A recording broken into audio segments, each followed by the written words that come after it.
A very good morning, class 12 students. Welcome back to your biology class again.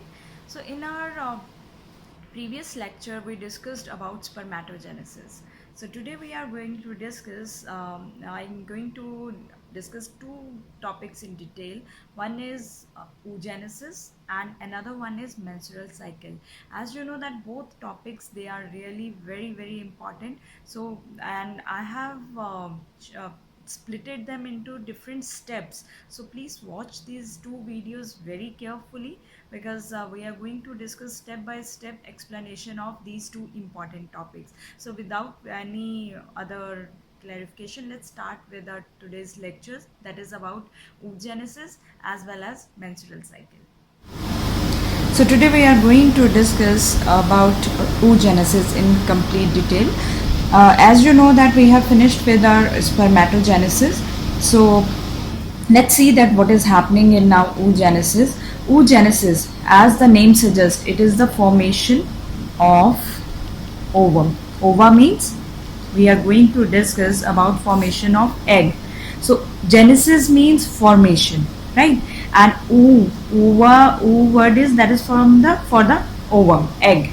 So it is, if we talk about the definition, it is a process of formation of ovum or egg.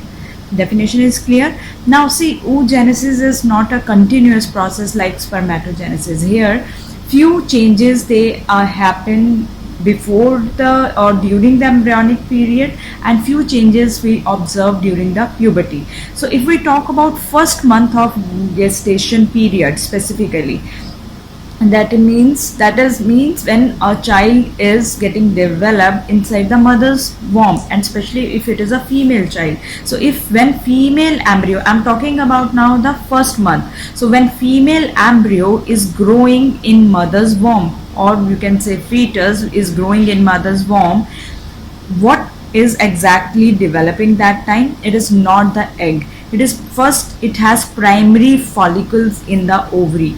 That is in ovary, primary follicles are developed. It is in the female embryo, only primary follicles are there, and their number is 1700. That is 1700 in number, 1700. These primary follicles now start multiplying, proliferate or multiply. That is the same thing. So multiplication मतलब कि और ज़्यादा number इनका increase होना शुरू हो जाता है. So these primary follicles, they now proliferate or multiply. In the second month, this was the first month. So in second month of embryonic life, now this number increased to 6 lakhs. Now you can see that how much there is a change in number. They were 1700 in starting, and now this number is reached up to 6 lakhs. That was in the second month. Yet for fifth month of embryonic life, these number of follicles, they reach up to 7 million. From 6 lakhs, now they reach up to 7 million. And after, but now here is a catch, that after fifth month, follicles, they now don't multiply much. They undergo a condition that is called atresia. Atresia means that is these follicles now start shrinking, and when they start shrinking, now their number is little bit getting reduced. So at birth, how many? It is not the 7 million number that is observed in a female child. So when a female child is born, in her ovary 2 million primary follicles are observed. So only 2 million primary follicles are there when a female child is born. So what is now we have learned till right now, that after birth, first thing, no new primary follicles are formed. So at last, how many follicles were there? 2 million. 2 million primary follicles, they were observed when a female child is born, right? So there were the 2 million. And after birth, now no primary follicles, they are formed. So till puberty, when a female reach at puberty stage, it has only and only 60,000 to 80,000 primary follicles are left. So now you can see the number has reduced 7 million to 2 million, and ultimately it is 60,000 to 80,000 only primary follicles are left. No new primary follicles they are formed. So out of this, only 500 primary follicles they ultimately develop. Out of those 500, only one follicle, one primary follicle, it grows and develop into egg.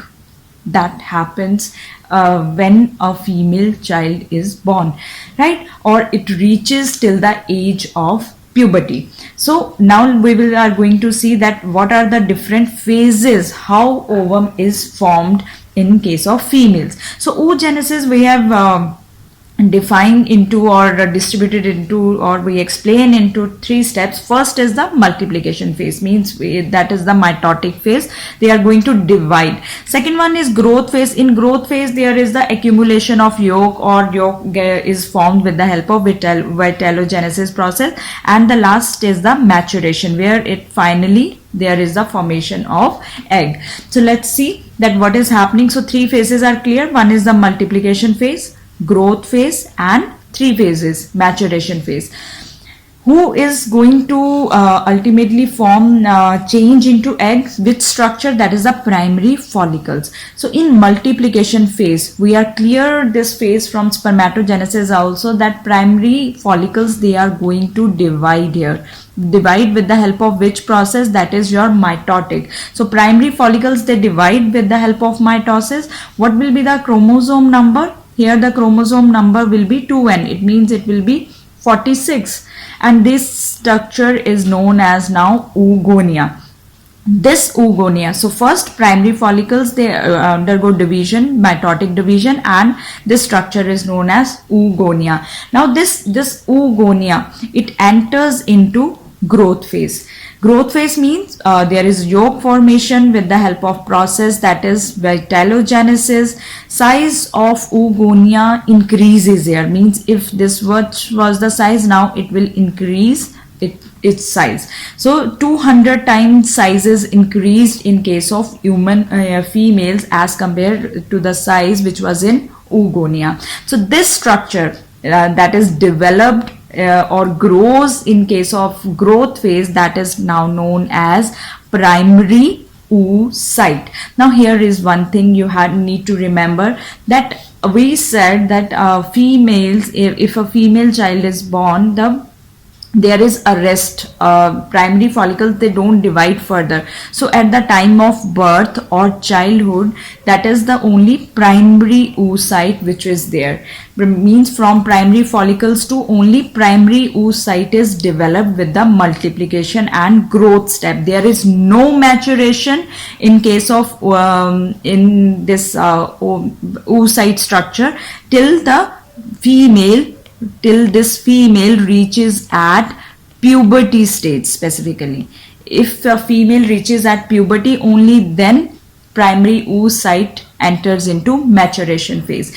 Once now this primary oocyte it enter into maturation phase, that which is happened at puberty. So now this primary oocyte undergoes which process? That is reductional division, meiosis 1, first meiotic division. In first meiotic division there is unequal distribution of cytoplasm, means cytoplasm is not going to divide equally in both the cells. When cells, two cells are formed, they are not cytoplasm is not equally divided. So first small structure is formed, that is called first polar body. Now because it is meiosis, so now if it was 2n, cell was 2n, now the chromosome number is reduced and it is 23 here and 23 here. Chromosome number is reduced to half. So we had got 2 cells, one is first polar body, and then another one which is larger in size, that is the secondary oocyte, or basically egg which we say that ovulation is happening, and that is secondary oocyte. It is not the egg structure which is released at time of ovulation. It is secondary oocyte. Very, very important point we need to understand here, that it is secondary oocyte which is released at the time of menstruation.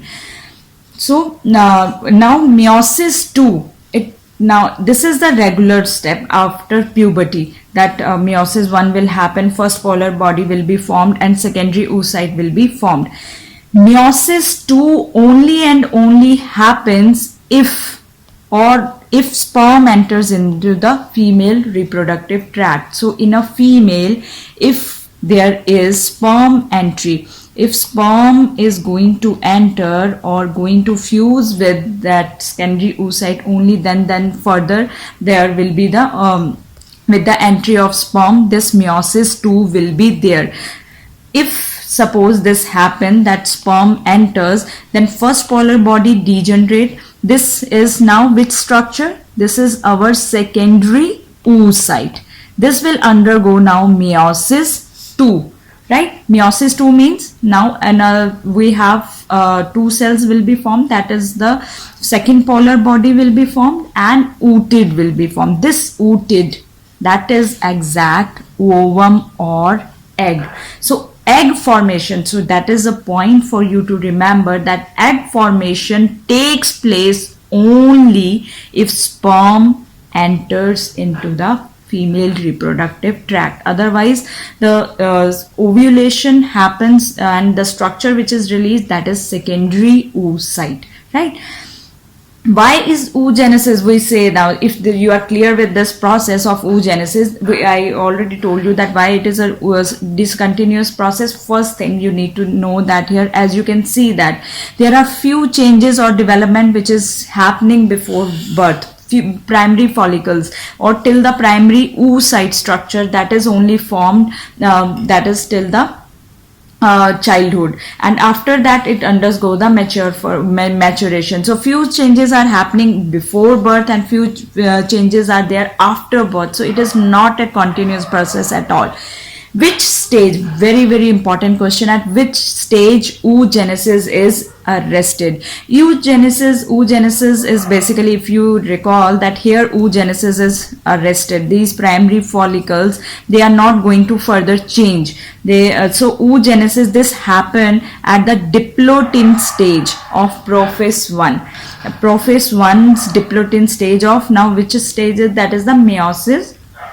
That is our meiosis 1, and then again it starts after puberty. So prophase 1, so it will be your meiosis 1. So it happens into the diplotin stage of prophase 1 of meiosis 1, and then again starts after puberty, because meiosis 2 happens only and only if sperm enters into the female reproductive tract. So in our next video, we are going to talk about structure of human egg as well as the menstruational cycle.